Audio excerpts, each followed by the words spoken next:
तो जैसे आपने देखा कि हमने ये पालक निकाली, साथ में आपको बताया कि इन दिनों बीज अगर आप लगा लेंगे तो आपको ये पालक जो है काफ़ी बहुत तेज़ गर्मी जब तक नहीं आती है तब तक ये पालक बार बार आप तोड़ते जाइएगा और बार बार उसमें से खाते रहिएगा।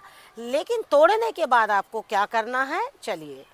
तो मैं आपसे सिर्फ ये बोलना चाहूँगी, अगर आप लाइट वेट में अपने टेरेस पर काम करना चाहते हैं तो आप देख रहे हैं कि मैंने किस तरीके से 2 टोकरी बिल्कुल पालक निकाली है और इससे हेल्दी तो कुछ हो ही नहीं सकती। नमस्कार दोस्तों, स्वागत है आपका हमारे इस YouTube चैनल में। दोस्तों, आज हम अपनी एक खास साग पालक के साग की हार्वेस्टिंग करने आए हैं और आप देख रहे हैं कि ये कंटेनर हमारे काफ़ी पुराने हैं और लगातार हम इनमें से इसी तरीके से साग ले रहे हैं।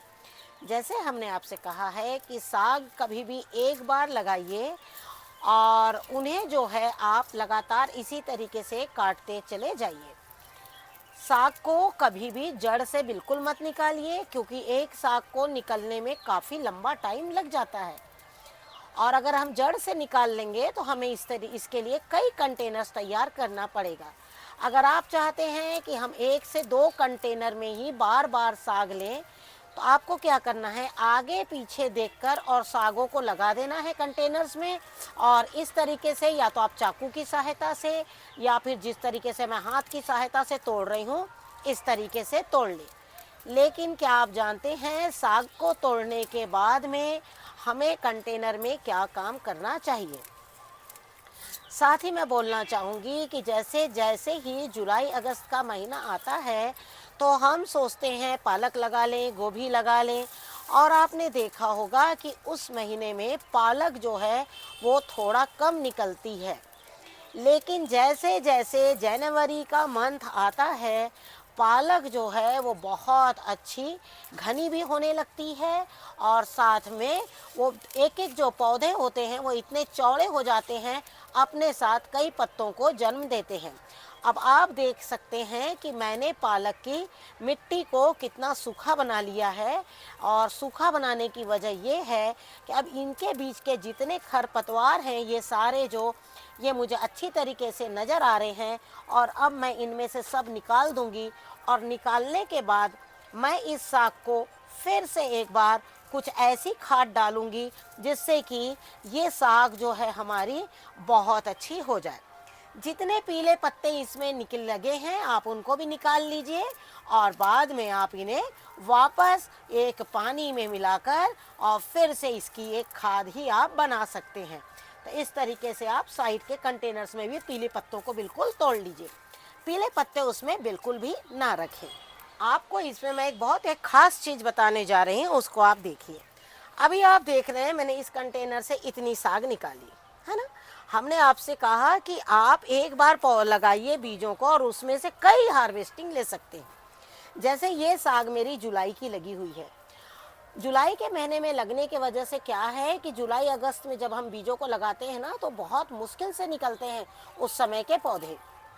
उस समय कई पौधे गल जाते हैं लेकिन कुछ पौधे रह जाते हैं। अब आप देखिए इसमें मात्र पालक के कितने पौधे, या 1 है, ये 2 है, ये 3, ये 4 और ये देखिए 5 और यहाँ पर 2-3 पालक के पत्ते। अब सोचिए यहाँ तक कोई आपको नज़र नहीं आ रहे हैं पौधे, लेकिन आप देख सकते हैं कि कितनी अच्छे से इसमें साग जो है हमारी निकली है। अगला आप कंटेनर देखिए और ये है हमारा फिश कंटेनर और आप देख सकते हैं कि इसमें साग कितनी अच्छी हुई है। जैसे हमने आपसे कहा कि साग जो है अगस्त में लगा लीजिए, जुलाई अगस्त में अगर आप लगा भी लेते हैं तो आप उनसे ये उम्मीद मत करिए कि वो बहुत अच्छी फलेगी, क्योंकि उस समय मौसम ऐसा होता है कि साग के लिए बहुत अच्छा नहीं रहता। जैसे ही इनका महीना आता है और आप देख सकते हैं हालांकि यहाँ पर पूरा चिड़ियों ने खा लिया है लेकिन फिर भी आप साग देख रहे हैं बहुत अच्छी है। साग आप क्या करिए, आप अब जैसे अभी ये तो आपने देखा हम हाथों की मदद से ले रहे थे, लेकिन काफ़ी साग है तो मैंने इसमें चाकू की मदद जो है वो ले ली है। साथ ही बोलना चाहूँगी जब साग काटे तो थोड़ा बिल्कुल जड़ के किनारे से ना काटे, थोड़ी हल्की ऊपर से काटेंगे ना तो साग के जो छोटे छोटे पत्ते हैं फिर से 2-4 दिनों में वो बढ़ जाएंगे। और आप देख सकते हैं कि किस तरीके से हम थोड़ी थोड़ी दूरी में ही इस तरीके से साग निकाल रहे हैं। जैसे कि आप सभी जान रहे हैं कि जैसे इस साल हमारे यहाँ हर जगह का मौसम के बारे में बता रही हूँ, सिर्फ यहीं हमारे यहाँ झारखंड में ही नहीं, बहुत जगह में इस साल सब्जी की हालत बहुत ख़राब है। अभी भी जैसे गोभी हो गया, पालक हो गया, मेथी हो गया, ये मार्केट में अभी भी बहुत मुश्किल से और बहुत कॉस्ट उनका जा रहा है। और जाने की वजह यह है कि सबसे बड़ी बात तो है कि बारिश की वजह से किसानों के बीज खराब हो गए। और हम आप तो देखें छोटे मोटे टेरेस गार्डनिंग वाले हैं, लेकिन फिर भी हमने अपनी ज़मीन में, अपने टेरेस में इस तरह का माहौल बना रखा है सब्जियों के लिए कि वो कुछ ना कुछ हमें सब्जी जो है वो देती ही रहती है।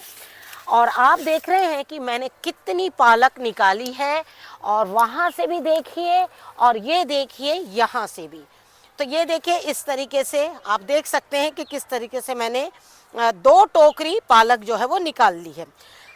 सबसे बड़ी बात तो मैं बोलना चाहूँगी, जो भी हम आप गार्डनिंग करते हैं ये हम और आपसे कोई नहीं जान ये हमसे और आपसे बेहतर कोई और नहीं जान पाएगा, क्योंकि हम लोगों को पता है कि हम लोग इसमें किस तरह की खाद डालते हैं और किस तरीके से हम लोग सब्जियां निकालते हैं। मैं तो चाहूँगी हर एक आदमी, देखिए खाने पे बहुत सारे प्रतिबंध होते हैं ना, ये मत खाइए वो मत खाइए, लेकिन आप हम सभी जानते हैं अगर सबसे ज़्यादा खाने में अगर कोई चीज़ आती है तो प्रतिदिन खाने में वो है हमारी सब्जियां। तो सब्जी के लिए हम आपसे बोलना चाहेंगे कि हाल ही में हमने एक वीडियो शेयर किया है कि जो लोग लाइट वेट में काम करना चाहें वो कैसे करें। तो अब आप देखिए यहाँ से भी हमने साग निकाल ली। साग हम निकाल रहे हैं, लेकिन आप बिल्कुल अंत तक बने रहिएगा। हम आपको बताएंगे कि अब आपको इसमें क्या खाद डालनी है, जिससे कि एक इतने से ही कंटेनर में बहुत कम मिट्टी में, सिर्फ 3 से 4 इंच की मिट्टी में आप देख रहे हैं कि पालक कैसे हुई है। देखिए आपको जैसे मैंने अभी बताया कि मैंने 2 टोकरी पालक निकाली, और आपको एक चीज़ बताना चाहूँगी कि साग हमें भी बहुत मुश्किल से टेरेस में मिलती है। जैसे आप लोग के पहले तो बहुत सवाल आते थे ना गिलहरी को लेकर, लेकिन मेरे टेरेस में ना गौरैया जब मैं आई तो यहाँ गौरैया थी ही नहीं, एक भी गौरैया देखने नहीं मिलती थी। तो हमने सोचा शायद गौरैया है ही नहीं इस इलाके में। लेकिन जैसे जैसे मैंने टेरेस में बीजों का लगाना शुरू किया और मैंने देखा कि गौरैया बढ़ गई। तो बहुत दिनों तक तो मुझे पता ही नहीं था कि गौरैया इनके बीज खा लेती है और उससे हमें साग नहीं मिले, क्योंकि शुरू में ऐसा था नहीं। शुरू में बहुत अच्छी साग होती थी, तो शुरू में साग बहुत अच्छी होती थी भाई, छोटे छोटे टोकरियों में। अचानक क्या हुआ, लेकिन बाद में मुझे पता लगा, एक दिन दोपहर को जब मैं 3 बजे छत में चढ़ी तो देख रही हूँ कम से कम 100 गौरैया जो हैं वो बिल्कुल बीजों को खा रही हैं। अब इन्हें हम कितना चावल दे देते हैं, लेकिन ये जो है साग के बीज, शलजम के बीज, बीटरूट के बीज ये सब खा लेती। यहाँ तक कि जैसे ये मटर आप देख रहे हैं, लोगों की मटर फल चुकी है और हमारे जो गार्डन में अभी मटर के पौधे हो ही रहे, कारण कि ऐसे हमने 3 बार लगाए लेकिन चिड़ियों ने उन्हें खा लिया। इसके लिए मैं बिल्कुल नेट को बिल्कुल डाल कर रखती हूँ, जिससे कि जो चिड़िया है वो बिल्कुल भी थोड़ा बहुत हमें मौका दे खाने का, क्योंकि फल हम लाख छोड़ते हैं लेकिन उन्हें ये पालक के और बीटरूट के बीज तो बिल्कुल भी नहीं बचते हैं हमारे। लेकिन इस बार मैंने सोचा कि नहीं, मुझे पालक चाहिए, और मैंने नेट से पूरा बीजों को ढक रखा था। और अब आप देख सकते हैं इस पालक के बीज को कि ये किस तरीके से बड़े बड़े हैं। ये आप देख रहे होंगे कि फ्लैट हो गए हैं। फ्लैट होने की वजह ये है कि आज हमने गार्डन में थोड़ा सा काम किया, तो कंटेनर्स को इधर से उधर मतलब सरकाया, तो ये पत्ते जो बड़े बड़े हैं ना, थोड़े दोपहर को देखा मैंने कि ये मुरझा रहे हैं, तो थोड़ा सा इसमें पानी तेज़ी से डाल दिया है, इसीलिए ये फ्लैट हो गए हैं। लेकिन ये थोड़े देर बाद ही बहुत अच्छे शाम तक हो जाते। लेकिन आज तो मैं इनकी बिल्कुल हार्वेस्टिंग कर रही हूँ। इसमें कुछ मेथी के बीज हैं, कुछ मटर है, पता तो नहीं लग रहा है। लेकिन मैं आपसे सिर्फ ये बोलना चाहूँगी कि क्या आप पालक के बीज लगाए हैं, या आप लगाना चाहते हैं, या आप पालक आपकी होती ही नहीं है। ऐसा नहीं है कि पालक बिल्कुल हो जाती है, बहुत आसान चीज़ है, नहीं। कई बार कोई बहुत आसान वाली सब्जी भी ना हमारे हाथों से नहीं हो पाती है, या तो कोई मिट्टी में कमी हो जाती है, या तो फिर हम सही खाद का इस्तेमाल करना नहीं जान पाते हैं पूरी तरीके से, और उससे क्या होता है हमारी सागें जो हैं वो बहुत अच्छी नहीं होती है। रहेगी बात जैसे हमने कहा बीजों की, तो आप इन दिनों बीजों को बिल्कुल लगा लीजिए, लेकिन जब आप बीज लगाते हैं तो ध्यान रखें कि उसकी मिट्टी ना, पहली मिट्टी बहुत अच्छी बनाइए। जब बीजों का जर्मिनेशन अच्छा होगा ना, तो फिर उसके बाद में आप ये कहिए कि आपके गार्डन में कोई भी पौधा बिल्कुल इतने अच्छे से हो जाएगा कि वो आपको दोबारा सोचना नहीं पड़ेगा कि मैंने जो लगाया था वो क्यों नहीं हुआ। तो जैसे आप देख रहे हैं कि ये फिर से हमारी हर एक कंटेनर ने हमें एक एक टोकरी साग दी है, लेकिन अब चलिए हम आपको बताते हैं इनके बीजों को लगाना, और बाद में बताते हैं आपको कि इस कंटेनर में अब हम क्या खाद डालेंगे कि आपके पालक के पत्ते जो हैं वो बहुत ज़बरदस्त इस तरीके से आएंगे और आपकी साग भी इसी तरीके से हो जाएगी। सबसे पहले तो आज मैं आपको बताऊंगी कि एक साग को लगाने के लिए आपको कितनी मिट्टी की ज़रूरत है। जैसे आप देख रहे हैं कि इस कंटेनर की मिट्टी आप ध्यान से देखिएगा, तो जैसे ये कंटेनर की जो डेप्थ है 14 से 15 इंच के करीबन डेप्थ होती है इनकी, और आपको बताऊंगी ये देखिए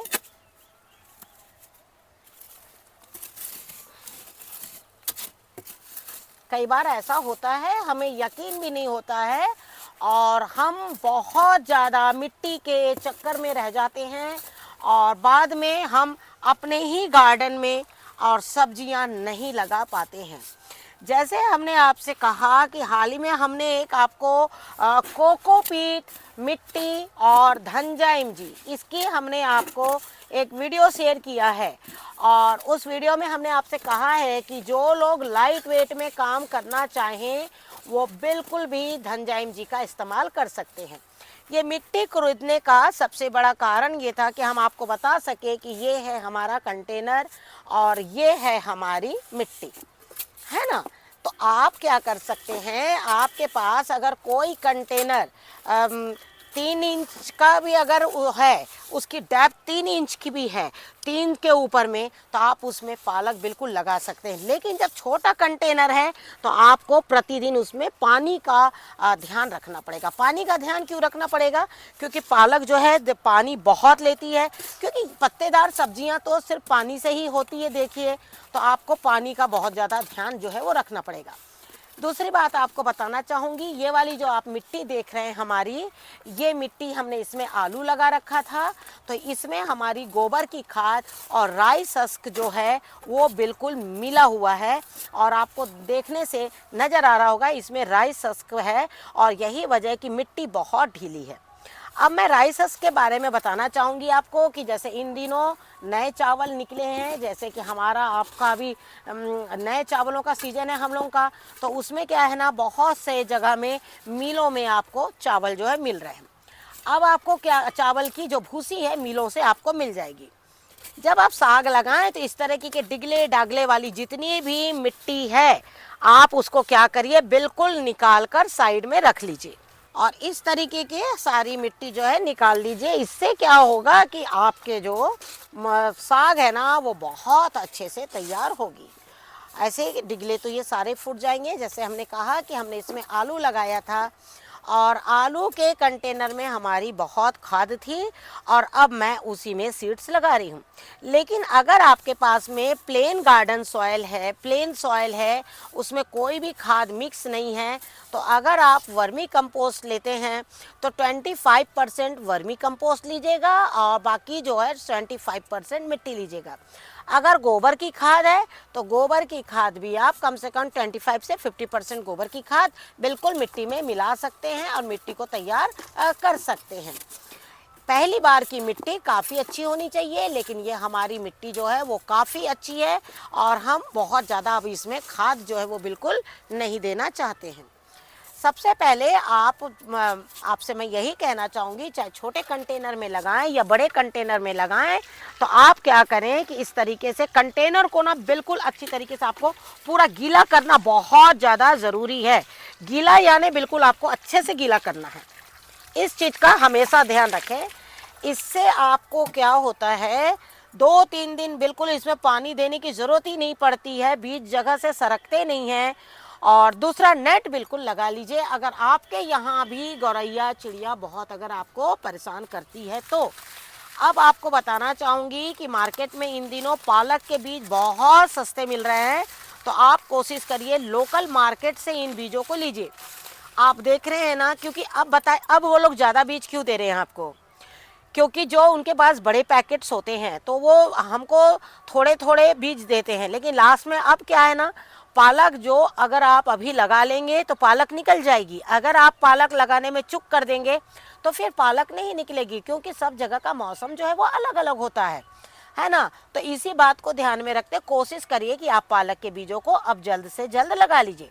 ये जो पालक के बीज दिख रहे हैं, ऐसे ऐसे मेरे कम से कम 3-4 कंटेनर्स में लग जाएगी, इतने ये बीज हैं। तो ये देखिए, इसको कुछ भी नहीं करे, मैंने कोई भिगाया नहीं है इन्हें, और मैं बिल्कुल बस इसी तरीके से लगा रही हूँ। मैंने क्या कहा आपसे, 3-4 कंटेनर, अभी देखिए इतना उठाया मैंने, एक कंटेनर में डाला, अभी भी 3-4 कंटेनर में पूरी जो है वो हो जाएगी। और पालक का हर एक बीज जो है वो बिल्कुल निकल जाता है, ये भी आपको मैं बताना चाहूँगी। अभी आपने देखा कि मैंने इसमें पानी डाला था, पानी कोई कंटेनर से बाहर नहीं आया, मिट्टी बिल्कुल अच्छी तरीके से गीली हो चुकी है। अब आपको क्या करना है, इसके ऊपर में बिल्कुल मिट्टी अच्छे से डाल देना है। पालक के लिए जैसे मैंने आपसे कहा कि आपको बहुत बड़े कंटेनर की, बहुत ज़्यादा डेप्थ की ज़रूरत नहीं है, लेकिन इस वक्त मेरे पास ये फिश कंटेनर ही था, इसलिए मैंने इसमें लगाया। अब बात है इन्हें रखने की, तो अभी तो देखिए ठंड है हमारे यहाँ पर, तो इसलिए आप पूरे धूप में रख सकते हैं, लेकिन आप कोशिश करिएगा कि जैसे जैसे गर्मी आएगी तो इनको छांव भी बहुत ज़रूरी चाहिए, क्योंकि पालक जो है वो बहुत धूप में भी नहीं होती है। इस तरीके से ये देखिए मैंने बीजों को लगा दिया और बीजों को बिल्कुल अच्छे से मैंने ढक दिया है। तो इस तरीके से आपके बीज जो है वो बहुत आसानी से निकल जाएंगे। बहुत ज़्यादा खाद की ज़रूरत नहीं है, पालक बहुत आसानी से निकलती है। जब पालक बड़ी हो जाती है उसके बाद हमें उसमें खाद की ज़रूरत है, क्योंकि पहली बार तो जब हम हार्वेस्टिंग लेते हैं तो बहुत आसानी से निकल जाती है, लेकिन जब दूसरे बार की हार्वेस्टिंग देना हो तो मिट्टी में से उर्वरकता कम हो जाती है, तब हमें खाद की ज़रूरत पड़ती है। उस समय आपको क्या खाद देना है, चलिए अब हम वो भी बताते हैं। क्योंकि हमने पालक जिस तरीके से 3 टोकरी निकाली है और आपने देखा कि उसमें हरापन कितना अच्छा है, हरे के साथ में ताज़ी वो कितनी अच्छी है। तो चलिए अब आपको बताते हैं कि जिस कंटेनर से आपने पालक निकाल ली है उसमें आपको क्या करना है। तो अब आप कंटेनर की हालत देखिए। जब मैंने इसमें से साग पूरी निकाल ली, पूरी साग निकालने के बाद में आपको लग रहा है कि ये देखिए इस तरीके से इतनी बड़े पत्तेदार इतने सी जगह में इतनी साग निकल गई, जबकि आधी साग तो पूरी गौरैया ने आधे कंटेनर में खा लिया है। लेकिन अब आपको क्या करना है, अगर आप चाहते हैं कि साग इसी तरीके से हो तो पहले हार्वेस्टिंग आपने ले ली। जब आपने मिट्टी मिलाया तो मिट्टी में तो पहले आपने खाद मिला लिया है। खाद मिलाने के बाद में जैसे हमने आपसे कहा कि अगर किसी को भी राइस हस्क मिल जाती है तो बिल्कुल राइस हस्क तो जितना जमा कर सके आप बिल्कुल जमा कर लीजिए, क्योंकि राइस हस्क जो है वो बहुत काम की चीज़ है। वो खाद भी बहुत अच्छी बनाती है, ढीला भी बहुत अच्छा रहता है। आलू हो गया, प्याज हो गया, ये सारे कंददार सब्जियां भी उसमें बहुत अच्छी होती है, और साथ में पालक वगैरह भी उसमें बहुत अच्छी होती है। मैंने ज़्यादातर अपने कंटेनर्स में राइस हस्क जो है वो बिल्कुल मिला रखा है। अब आपको क्या करना है, जब आप साग तोड़ें तो सबसे पहले इसमें जो भी खरपतवार आपको नज़र आए, हालांकि हमारे इस कंटेनर में बहुत सारे खरपतवार नहीं हैं, लेकिन आपको क्या करना है, इसमें चूना बिल्कुल डाल देना है। अब चूना कितना डालना है, 1 चम्मच चूना और 1 लीटर पानी। 1 चम्मच चूना और 1 लीटर पानी जो है आप बिल्कुल इसमें देखिए, ये मग में मैंने 1 चम्मच चूना लिया था और इस तरीके से मैंने इसमें डाल दिया। अब आपको बताना चाहूँगी, अगर आपकी मिट्टी सूखी है तो आप उसमें पानी डाल सकते हैं।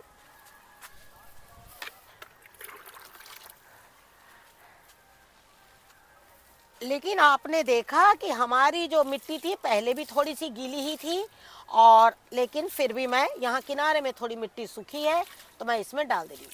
ध्यान रहे 1 टीस्पून चूना ही काफ़ी हो जाएगा 1 लीटर पानी में। और जैसे ही आप पालक तोड़ें उसके बाद में इसे डाल दें, और डालने के बाद आप देखिएगा कुछ दिनों बाद ही बहुत अच्छी इसमें साग फिर से हो जाएगी। आपको इसमें कोई भी खाद देने की ज़रूरत नहीं है। लेकिन अगर आप चाहते हैं कि फिर भी ग्रोथ नहीं हो रहा है और मिट्टी में उर्वरकता बिल्कुल भी नहीं है, तब आपको क्या करना है, जो लोग गोबर की खाद इस्तेमाल करते हैं वो गोबर की खाद, सरसों खली इनको मिला लें और इसका पतला लिक्विड तैयार करें, बिल्कुल पानी जैसा, बिल्कुल छान कर, और फिर उसको जड़ों में डाल दें। आप एक बार चूना और एक बार ये खाद डाल देंगे जब साग थोड़ी बड़ी हो रही है, जैसे ही साग में जब पत्ते आ जाएं और साग के पौधे का जैसे कि ग्रोथ नहीं हो रहा है, तो उस समय क्या करें, जैसे हमने आपसे कहा गोबर और सरसों खली, जिनके पास गोबर की खाद नहीं है वो सरसों खली इस तरीके से डाल दे। चूना तो आपको डालना ही है, लेकिन साथ में ये दोनों चीज़ भी आपको डालनी है। आप देखिएगा आप पालक अभी नहीं, पूरा मई जून तक के खाते चले जाएंगे। तो इस तरीके से बीजों को बिल्कुल लगाते चले जाइए, जिससे कि आगे आने वाला समय गर्मी का है और आपको सब्जियां हरी और ताज़ी मिलती रहें।